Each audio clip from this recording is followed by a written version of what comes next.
Welcome, welcome, welcome. Good morning to those of you on the West Coast. Good afternoon to those of you in the East Coast, and a big hello to everyone in between. My name is Dan Balkaran, as you see on the screen, and I'm an employment lawyer at Samfiru Tumarkin LLP, practicing out of British Columbia. As always, I will be your employment lawyer for the next half an hour or so, answering all your questions about all things employment law. And just to keep a couple housekeeping notes, if you need to get a hold of us, you can do so at employmentlawyer.ca, help@employmentlawyer.ca, and 1-855-821-5900. Okay, so we have questions rolling in already. Just make sure there we go. We have questions rolling in already. Please send them all in as soon as you can. And I will try my very best to get through all of them. I did mention that I was Dan Balkaran. I'm an employment lawyer at Samfiru Tumarkin LLP. As always, Samfiru Tumarkin LLP is the nation's leading employee side employment law firm, as you see on the screen. Okay, let's get into it.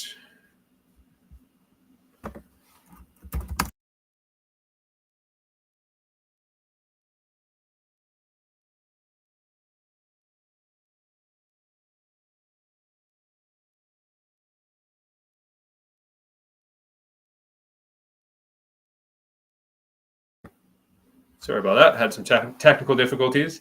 Okay, Glenn asks, when returning back to work from LTD and they put you in a lower position but with the same pay, can they reduce my pay once I'm finished my gradual return? Because right now, LTD pays whatever hours I lose per week. Okay, so Glenn, if I understand your question, you have an injury, and injury may or may not have occurred at work. Actually sounds like it didn't occur at work, but you have some sort of medical issue. You're off work for a period of time. When you are well enough to come back to work on a gradual basis, your employer says, well, we don't have this position for you anymore, but we're going to put you in this lesser position, but we're going to pay you the same. And then LTD backfills. We're going to pay you the same amount of money, but you work but less hours because you're not working as much, and LTD backfills the remaining hours. And so the question is, I can't really comment on that particular arrangement, but can they reduce your pay once you're finished? Well, so as a general rule, the employment standards, the human rights regime in every province and jurisdiction in Canada precludes you from being discriminated against on the basis of your disability.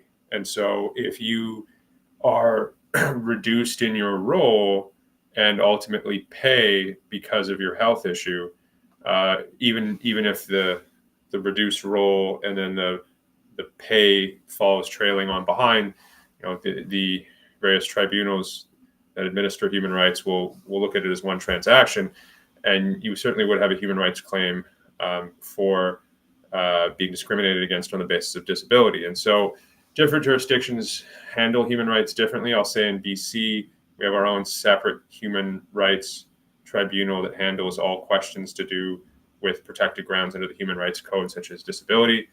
And certainly you'd have a claim for human rights damages in that case. But the Human Rights Tribunal in BC anyway, and I think a lot of jurisdictions, because there's no barrier to entry, there's no cost for filing a human rights complaint. And so in part because of that, the Human Rights Tribunal has just a substantial amount of complaints that it can't process as quickly as it would like, I think. And so there's just about a 4-year backlog to get a resolution, and that may not be the best, most attractive avenue for you in that situation. I will say also, if they reduce your pay after reducing your position, if the pay cut is more than 20%, or actually it could even be less than 10%, because you'd look at that whole thing as sort of effectively the same transaction.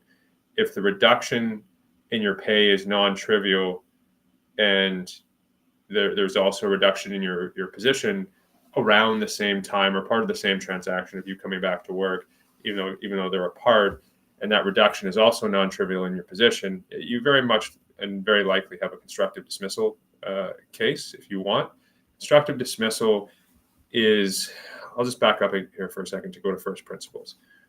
If you've been terminated by your employer without cause, and that termination occurs today, you have an entitlement to severance. And a severance can be fairly lucrative. Sometimes it can be as much as 24 months of your pay in one lump sum of severance.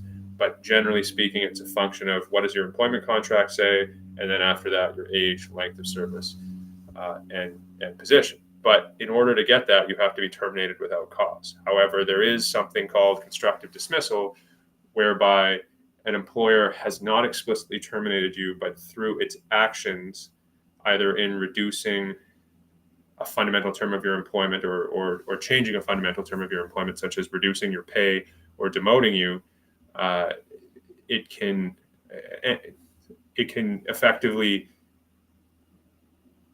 de facto terminate your employment through its actions. It has constructively terminated your employment by changing a fundamental term of your employment. However, there's a second way to get there, and that is where the employer indicates through its actions it no longer wants to be your employer effectively. It repudiates your contract of employment. I think arguably in this case, you could probably get there as well, because there seems to be,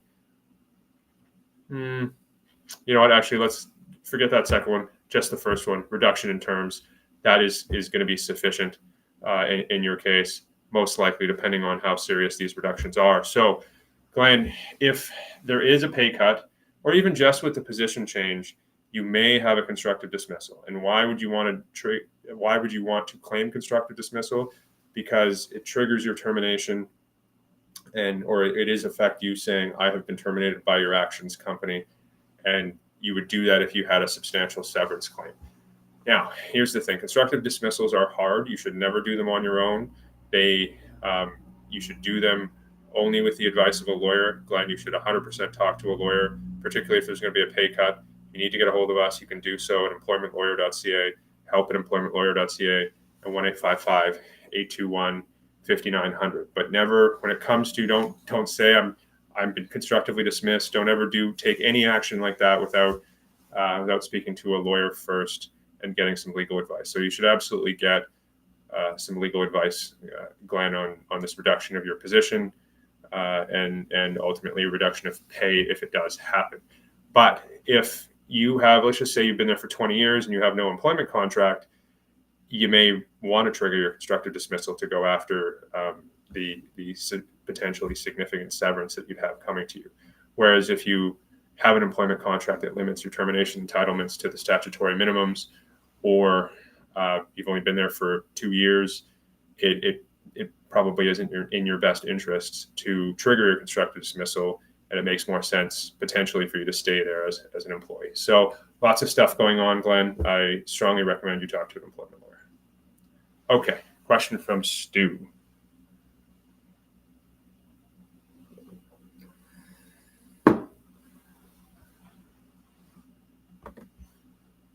Question from Stu. I recently had to take a day off from my job because I was sick.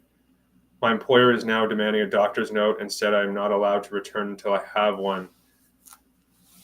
Is this allowed? Well, I mean, it's a really interesting question. Yeah, I mean, the employer is entitled to have some sort of, if you're away for a period of time, have some sort of medical confirmation that you are in fact unwell. But for 1 day, is it entitled to that? I mean, people get a cold, people get a headache. I mean, I don't know. I don't know the answer to that question. I think 1 day might be a little bit of a stretch. But the question is, if you don't provide it and the employer doesn't let you back there, have you in effect been constructively terminated by the employer's actions? I think there's an arguable case for that, especially given that doctor's notes usually cost about $50 now.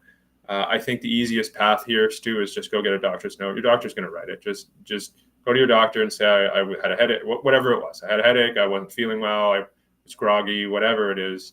Your doctor will write you the note, hand in the note. I will say this, Stu, more generally, if your relationship with the employer is such that because you called in sick, on one day your employer is demanding a doctor's note and is actually not allowing you to return to work, maybe that employment relationship has frayed to the point that you may wish to look around for an employer that a different employer that you'd have a better working relationship with, because that's a little extreme. To answer your first question, though, yeah, I mean, I think it is within their rights to ask. It's just what makes it a little complicated is that people don't feel well to the point of not being able to work, and having to get a doctor's note every time becomes an expense, right? And the employer is perhaps treating that as a deterrent from people calling in sick because maybe they can't afford it. If you've got to get a doctor's note every time you call in sick, one day is a little much. But I think for you, Stu, the easiest thing is just go get the doctor's note. A, and then B, give some thought if that's the right employer for you.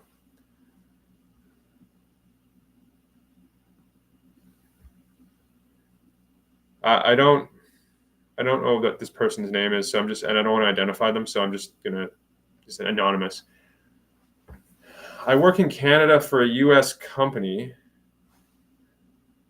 Our contract states that the only holidays they observe are the ones in the state of the employer.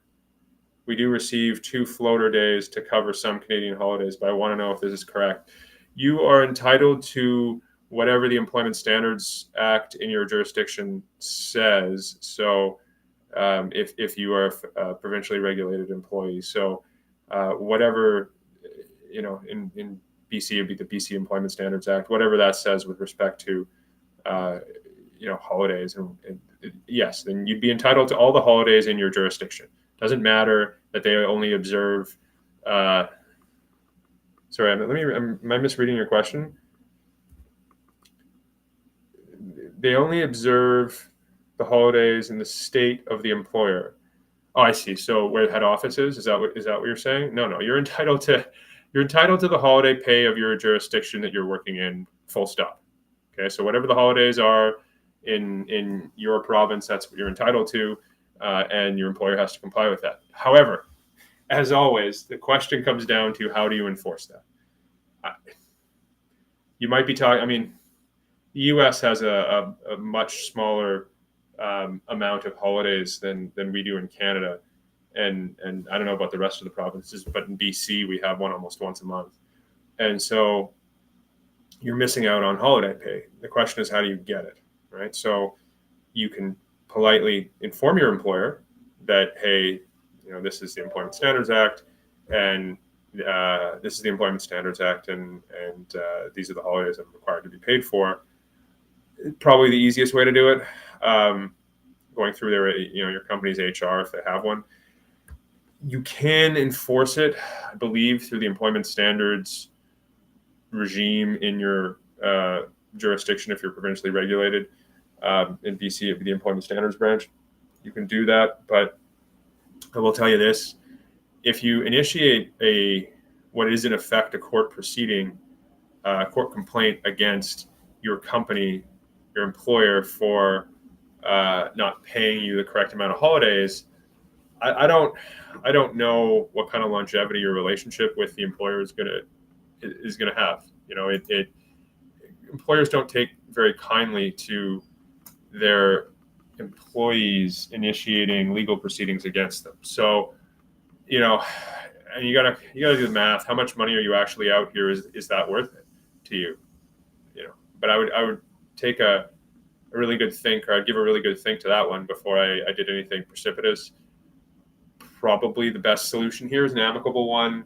You talk to HR, you mention it, or just not do anything at all. But then you'd be out however many hundreds of dollars you'd be out. So I really think about how important this is to you before you do anything. But my guess is here, the best solution for you is one that is amicable. I shouldn't say my guess. I'll just say my guess. It's one that's amicable. If you go through a legal avenue, your relationship with your employer is going to materially suffer. I'll just say that.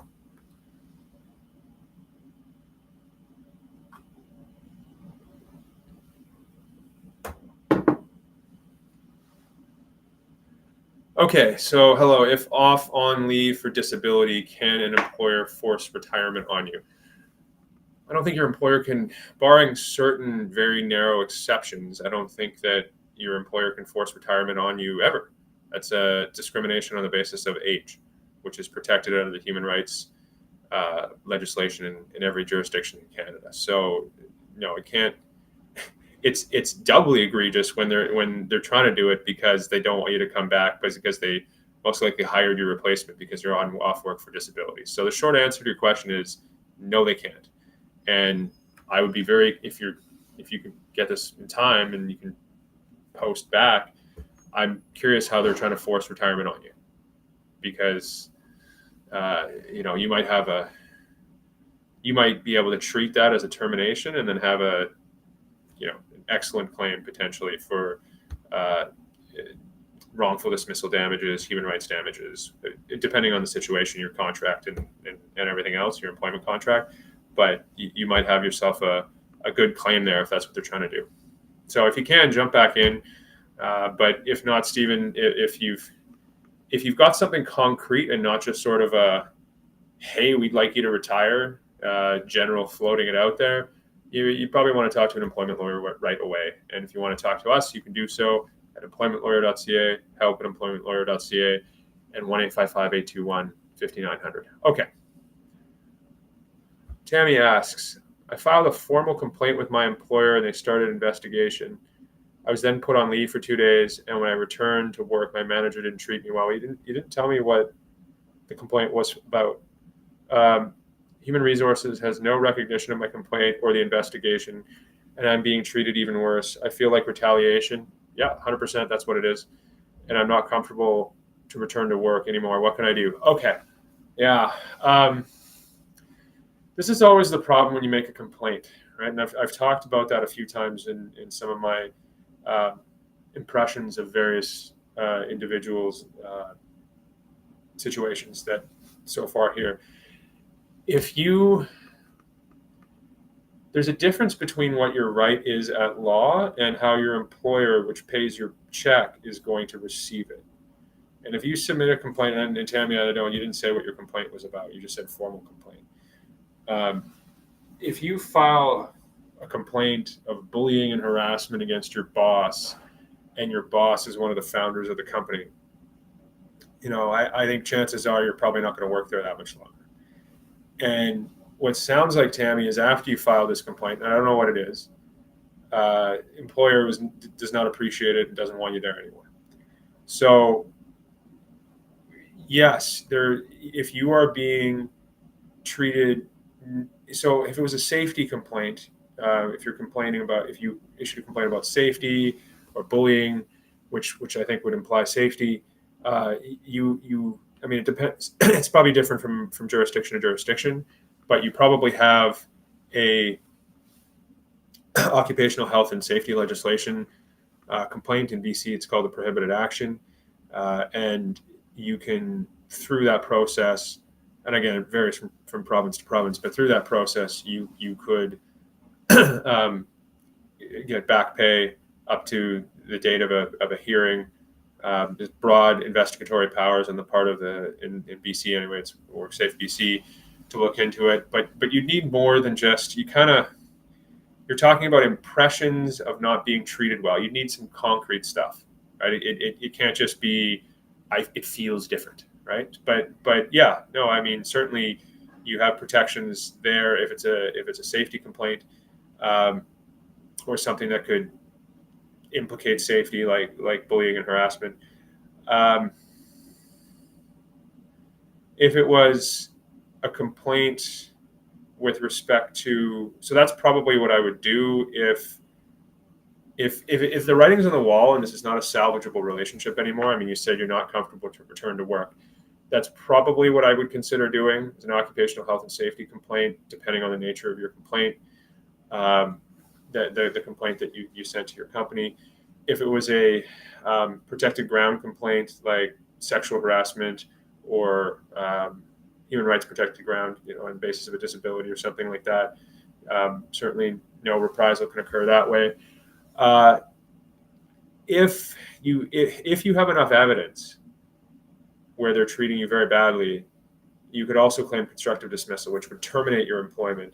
And as I talked about earlier, would terminate your employment, and then which would trigger your entitlement to severance. Okay, and you do that. It would be hard, I think, in the situation you're talking about. You'd need some real concrete evidence of your employer mistreating you following your complaint, but you need some concrete evidence of that. But why you would do that is because it would get you into the severance regime, which, depending on what your employment contract says, could again be very lucrative. It could be many months of your pay. So, Tammy, that sounds very complicated. I'm certainly not going to be able to give you any sort of comprehensive direction on a one-paragraph submission. So I strongly recommend that you talk to an employment lawyer right away. If you need to speak to us, you can do so at employmentlawyer.ca, help@employmentlawyer.ca, and 1-855-821-5900. Okay. Darren asks, what happens if the company I work for is based and only has presence in the U.S. and I'm working on U.S. projects? Can I still get severance in BC? Well, you're working in BC, right? So you're physically located in BC, or are you physically located down there? So if you're physically located in BC while you're doing the work, arguably your jurisdiction is BC, not the United States. But if you have an employment contract that says, the law of Delaware applies, then you might have some challenges. Although there is some law, I believe, at the Supreme Court of Canada. I believe there's some law at the Supreme Court of Canada that says that choice of jurisdiction and choice of law clauses can't disentitle you from your termination entitlements. It's not a way to defeat it. So, you may again have a good claim in BC if that's where you were working. However, and this is a big however, if the company is an American company with no assets in BC, doesn't operate in Canada, et cetera, you could have a great claim, but if they don't pay it, what are you going to do, right? It's can you enforce payment on the company? And generally they have to have some sort of assets in Canada for that to happen. Some companies don't want to have, that kind of, a judgment in Canada hanging over them. But it's very hard to get Canadian judgments recognized in U.S. courts. It's not the other way, but it is for us. It's a really complicated little question. Have you been terminated though? Because if you haven't, I think it's a moot point anyway, and you should cross that bridge when you get to it. But it's a very complicated question. You would certainly need legal advice from an employment lawyer to get it. To see if you could get severance. But yes, you could certainly get it.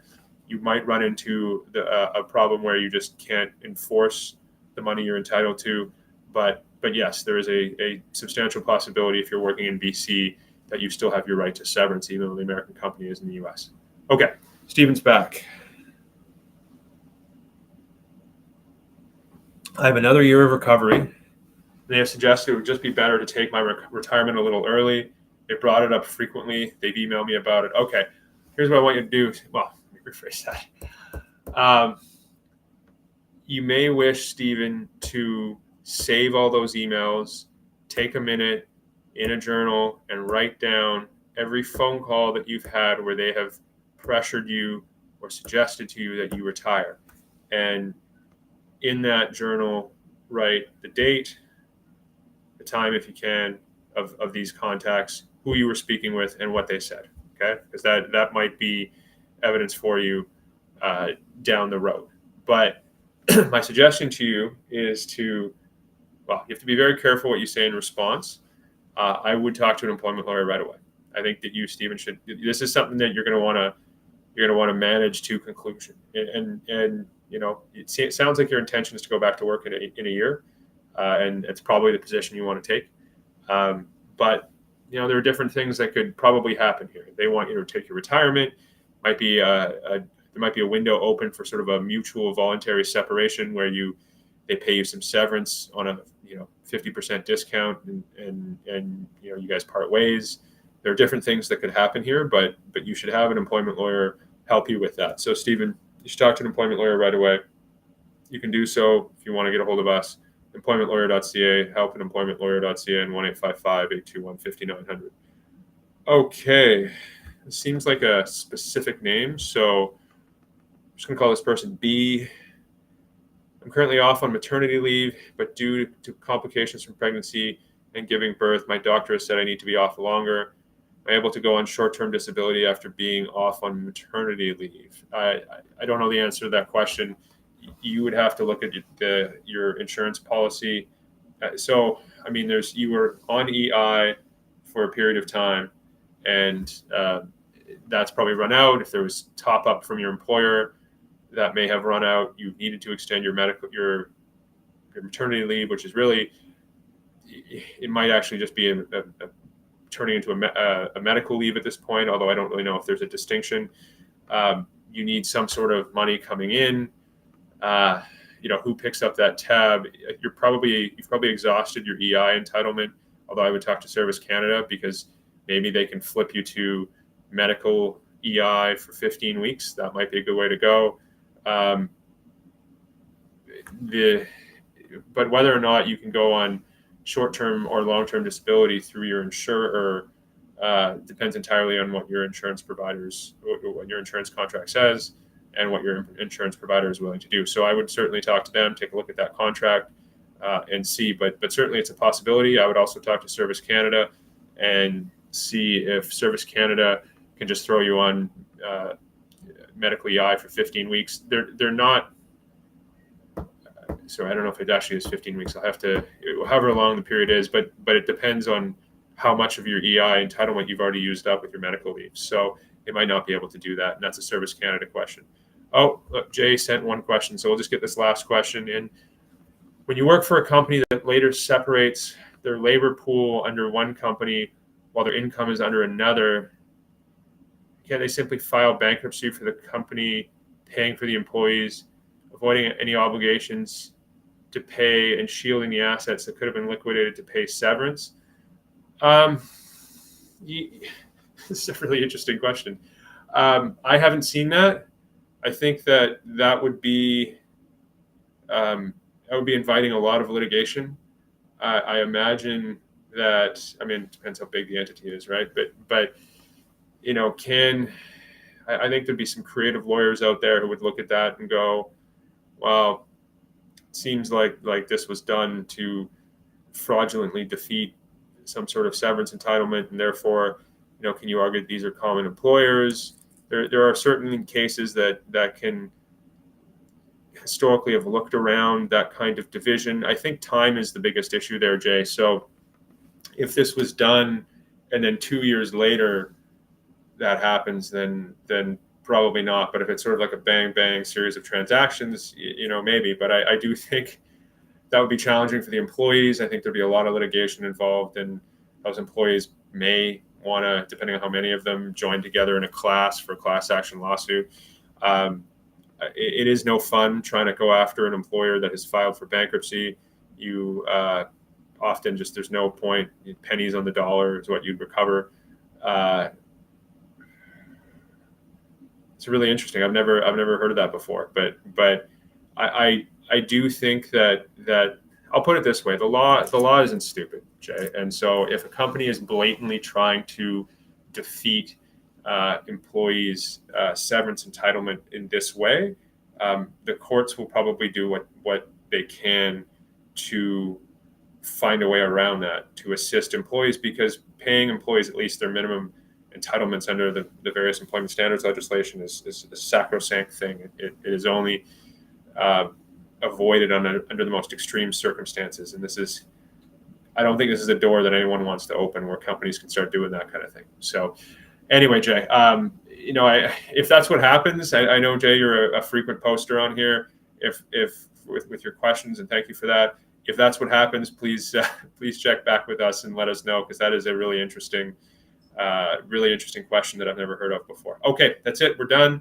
Thank you for your great questions. As always, you can reach us at employmentlawyer.ca, help@employmentlawyer.ca, and 1-855-821-5900. Join me again in 2 weeks at my usual regular time slot, 10:30 Pacific on Fridays. Join us on Monday, July 28th, 1:30 p.m. Eastern, for Chris Justice. He will answer all your questions about all things employment law. Other than that, have a wonderful and safe weekend. Thank you for joining us.